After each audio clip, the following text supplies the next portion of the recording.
2027 में पीडीए की एकजुटता सामाजिक न्याय के राज की स्थापना का संकल्प के साथ माननीय अखिलेश यादव जी के नेतृत्व में परिवर्तन ही नहीं महापरिवर्तन होगा। भारतीय जनता पार्टी कहीं दिखाई देगी। नमस्ते, हमारे सामने अतरौलिया विधायक डॉक्टर संग्राम यादव बैठे हैं।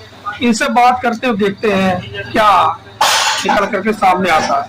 विधायक जी, भारतीय जनता पार्टी की विधायिका है केतकी सिंह, सपा अध्यक्ष को टोटी चोर बोलती है, इस पर क्या कहना है?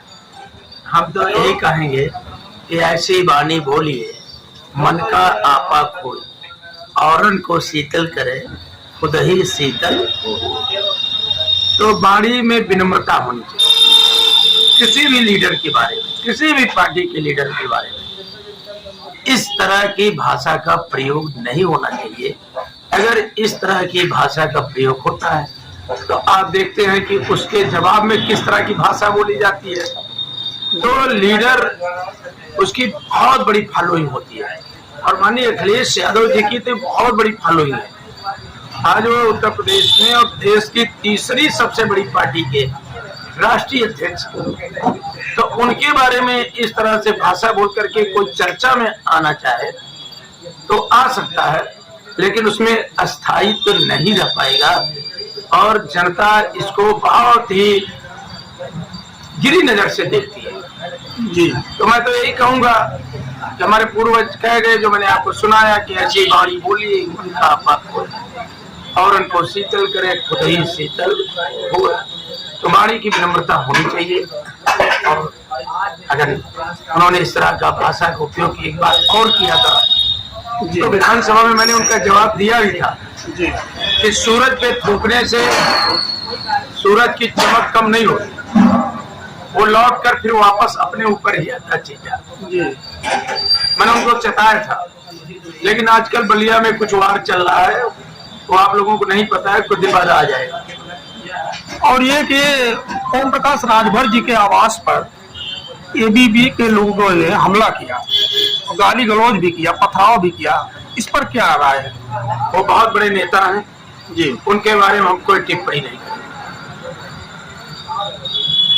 वो बहुत बड़े नेता हैं जी, उनके बारे में हम कुछ भी नहीं कहेंगे जी। बस कहेंगे ईश्वर उन्हें ताकत दे जी कि वो अच्छा काम करें, समाज में लोगों को समरसता हो जी।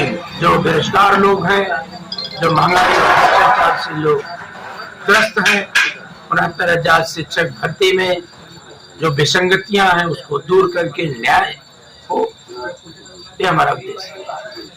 यहाँ आपकी विधानसभा जो है अतरौलिया, यहाँ खुद वह ओम प्रकाश राजभर जी उनके लड़के खूब जनसंपर्क कर रहे हैं। इससे क्या 2027 में कोई चुनौती आपको दिखाई दे रही है? लोकतंत्र में सबको अधिकार है जी। बाबा साहब ने जो संविधान बनाया था उसमें सबको अधिकार है चुनाव लड़ने का, और वो कोई भी चुनाव लड़े, तैयारी करे, जनता के बीच जाए तो अच्छी बात है, ये तो अच्छी परंपरा है। तो इसमें क्या अलग से क्या दिख रहा है? लड़ना चाहिए, सबको लड़ना चाहिए, जो भी राजनीति में हो। इसीलिए राजनीतिक दल भी बनते हैं, उनकी विचारधाराएं भी होती हैं, तो इस पे हमें क्या करना है?